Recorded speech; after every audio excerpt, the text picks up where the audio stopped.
예언 330부. 재앙을 없애기 위해 구세주와 함께 참사랑을 일깨우자. 전 세계의 많은 예언은 현 시대에 대해 경고하는 것 같습니다. 그리고 이러한 우려는 타당해 보입니다. 2024년 1월 1일 일본 지진을 시작으로 용의 해인 올해는 격동의 해였습니다. 세계 인구의 대다수는 여전히 하나님의 계명을 지키지 않고 그 대신 무고한 동물 주민에게 고통과 아픔을 주는 피비린내 나는 육식 습관에 빠져 있습니다. 대규모 재난이 연이어 발생합니다.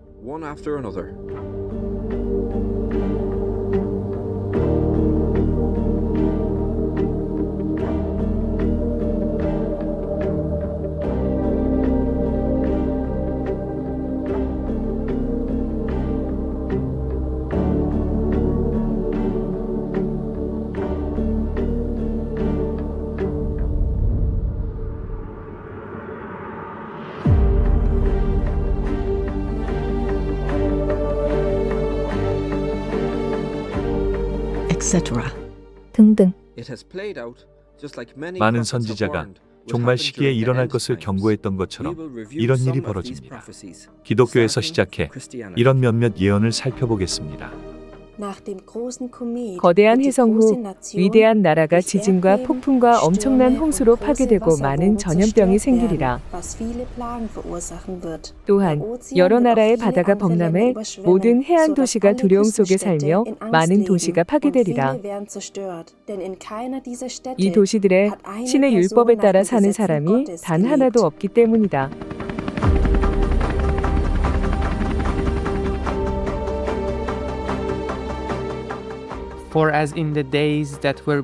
홍수가 오기 전에 사람들은 살과 피를 먹고 신 포도주를 마셨고 부자연스러운 이유로 결혼한다. 노아가 방주에 들어가는 날까지도 이들은 알지 못하고 홍수가 닥쳐 이들을 모두 멸하였으니 인자의 임함도 이와 같으리라.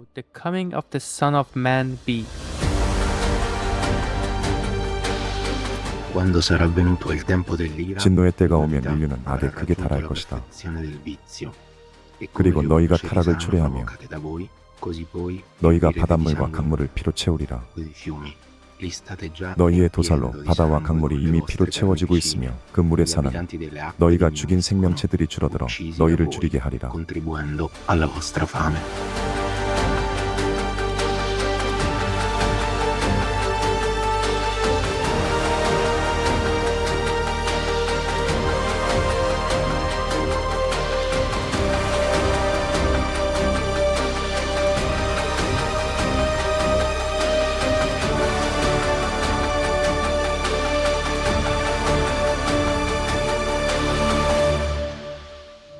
etc.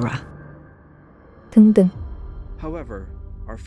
그러나 예언은 마지막 때의 희망과 구원도 제시하므로 운명이 완전히 암울하지는 않습니다. 성경에는 주 예수 그리스도, 채식인께서 재림한다고 쓰여 있습니다. 그리스도는 많은 사람의 죄를 담당하시려고 단번에 들이신 바 되셨고 구원을 위해 죄와 상관없이 자기를 바라는 자들에게 두 번째 나타나시리라. 5세기의 프랑스 기독교 수도사도 예견했습니다. 이 무서운 대재앙을 보고 내 영혼은 방황하고 내 눈은 흐려진다. 그러나 성령은 내게 인간이 신 안에 희망을 품고 회개해야 한다고 하셨다. 전능하신 주님의 자비로 세상이 혼란에서 벗어나고 새로운 세상이 다시 시작될 것이기 때문이다. 수많은 징조와 단서들이 우리가 가장 사랑하는 칭하이 무상사님 비건이 주 예수 그리스도의 재림이라는 사실을 보여주었습니다. 번개가 동편에서 나서 서편까지 번쩍임 같이 인자의 임함도 그러하리라. 이는 예수 그리스도께서 동방에 나타나 동서양을 여행하며 세상의 깨달음을 전한다는 뜻입니다. 번개는 무지의 어둠을 즉시 몰아내는 그분의 신성한 존재의 힘과 빛나는 본질을 상징합니다.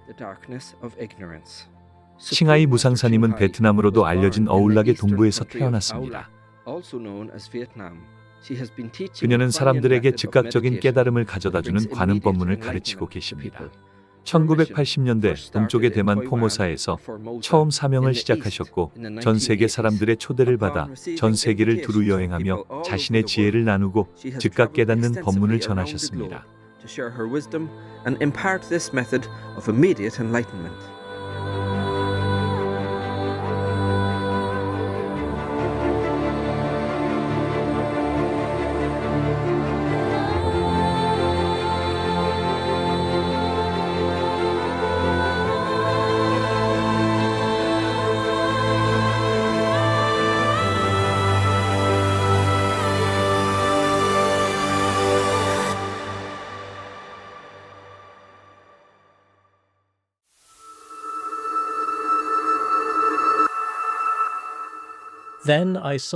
또 봄에 다른 천사가 살아계신 하나님의 인을 가지고 해 돋는 데로부터 올라와서 땅과 바다를 해롭게 할 권세를 받은 네 천사를 향하여 큰 소리로 외쳐 이르되 우리가 우리 하나님의 종들의 이마에 인을 치기까지 땅이나 바다나 나무들을 해하지 말라 하더라. 내가 인침을 받은 자의 수를 들었느니라. 또다시 이 예언은 살아계신 하나님의 인장을 지닌 동쪽에서 온 존재를 언급합니다. 하나님의 완전한 힘의 권한을 받은 완전히 깨달은 스승이신 칭하이 무상사님은 신실한 영적 구도자들에게 관음 법문을 전하십니다. 그들의 지혜안을 열어 신의 본성과 직접 연결하게 하여 내면 천상의 빛을 보고 신의 말씀으로도 알려진 내면 천상의 소리를 듣게 하십니다. 이러한 성스러운 입문 과정을 거치면 수행자는 이마에 성스러운 인장을 받습니다. 그때 이리가 어린 양과 함께 살며 표범이 어린 염소와 함께 누우며 송아지와 어린 사자와 살찐 짐승이 함께 있어 어린아이가 이끌며 내 거룩한 산 모든 곳에서 해됨도 없고 상함도 없을 것이니 이는 물이 바다를 채우듯 주님을 아는 지식이 땅에 충만할 것임이니라. 여기에서 우리는 모든 존재가 나란히 평화롭게 살아가는 아름다운 천상 세계의 모습을 봅니다. 동물 주민을 사냥하고 학대하며 해치거나 죽이지 않고 자연을 무분별하게 파괴하고 약탈하지 않으며 어린아이가 지도자가 될 것이라고 합니다. 이는 우리의 가장 사랑하는 칭하이 무상사님처럼 아이와 같은 순수한 마음을 가진 지도자를 의미할 수 있습니다. 온화함과 어린아이의 순수함을 지닌 스승님은 동물 주민과 자연을 보호하고 지구의 지속적인 평화를 보장하는 비건식으로 세상을 이끌어 오셨습니다.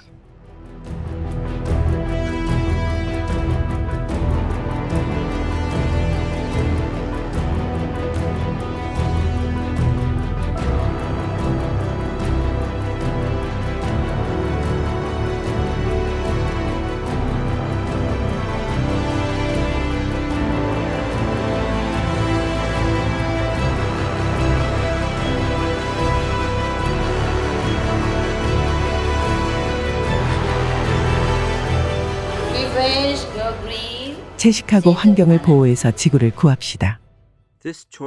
이런 아이 같은 본성은 스승님이 하나님의 나라에서 오신 분임을 확신하게 합니다. 이르시되 진실로 너희에게 이르노니 너희가 돌이켜 어린아이들과 같이 되지 아니하면 결단코 천국에 들어가지 못하리라. 또한 칭하이 무상사께서 처음 공개적으로 대중을 가르치실 때 젊고 새로우며 기반이 없는 듯했으며 외모가 마치 어린아이 같았지만 그녀의 신성한 지혜에 감동한 관객들은 바로 귀 기울였습니다. 오직 깨달은 스승만이 인간의 마음과 두뇌를 진리로 향하게 돌리는 힘을 가졌지요. 물이 바다를 덮음같이 주님을 아는 지식이 세상에 충만할 것이니라. 이 말은 하나님의 사랑의 바다와 가르침이 온 세상에 널리 퍼질 것을 가리키는 것 같습니다. 우연히도 스승님의 이름 칭하이는 중국어로 순수한 바다를 뜻합니다. 수프림 마스터 텔레비전은 스승님의 참된 신의 지혜를 지구 전역에 퍼뜨립니다.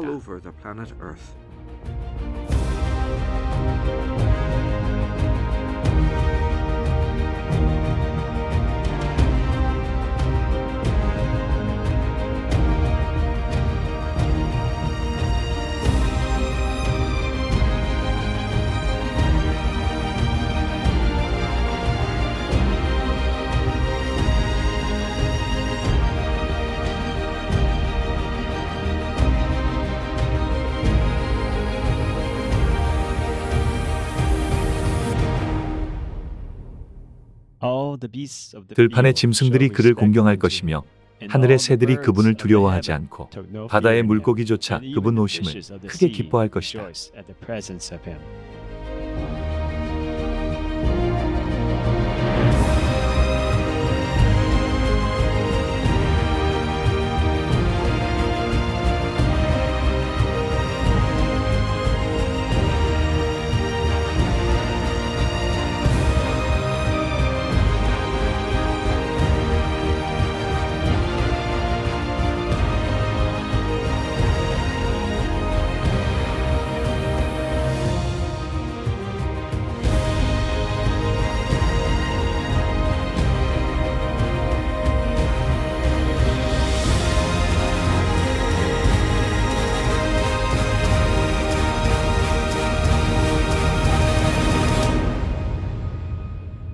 etc.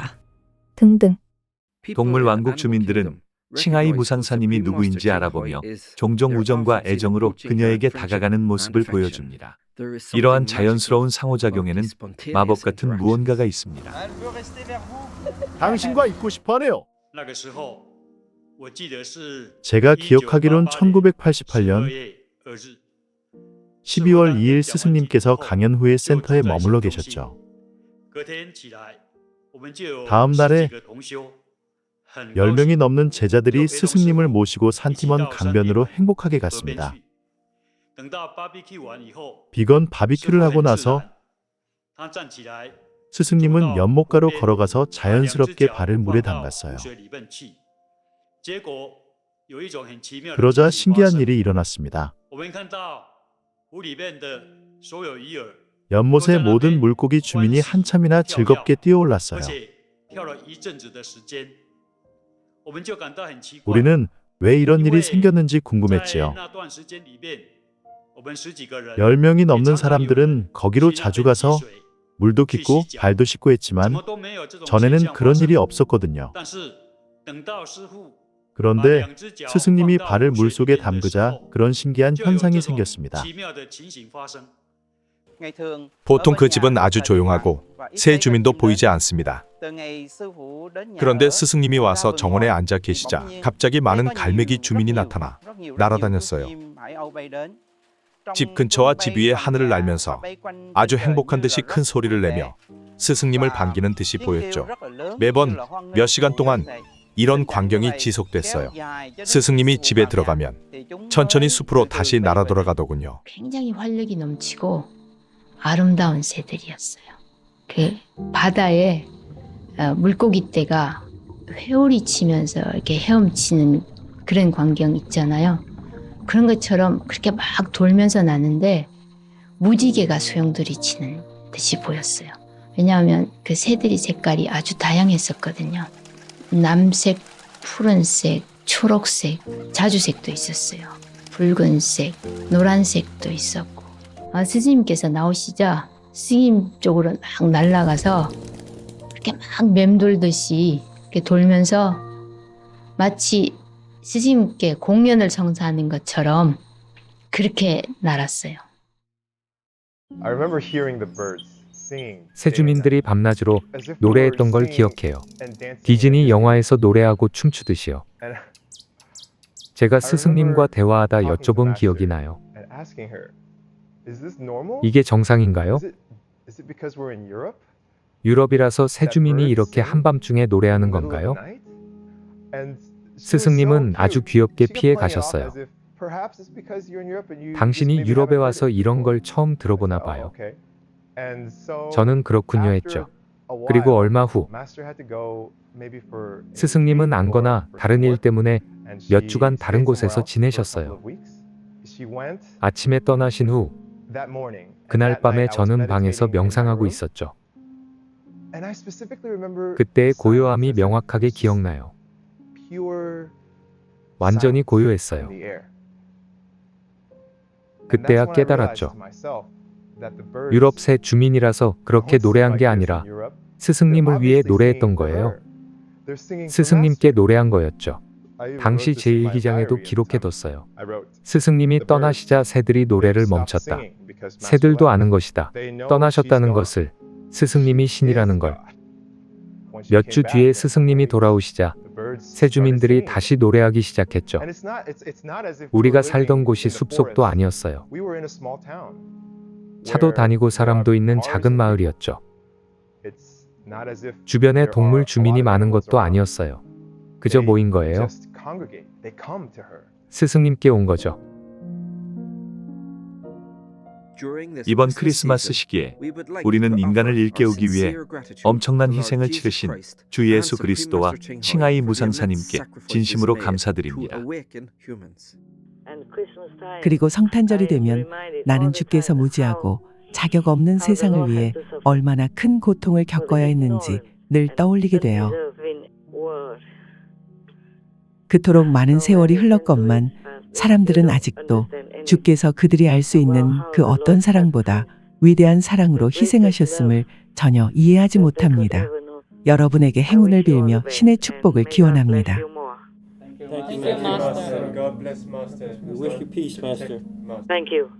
고마워요. 나도 그게 필요해요. 겸허히 받을게요. 그래야 더 큰 힘을 얻어 최대한 도움을 줄 수 있죠. 사랑과 축복을 보내요. 지구원 신께서 축복하시고 사랑하시길 빕니다. 천국과 인간 세상, 모든 동물 왕국의 모든 존재들의 사랑과 축복도요. 다음 주에도 종말과 주 예수 그리스도의 재림에 관한 기독교 예언을 계속 살펴보겠습니다.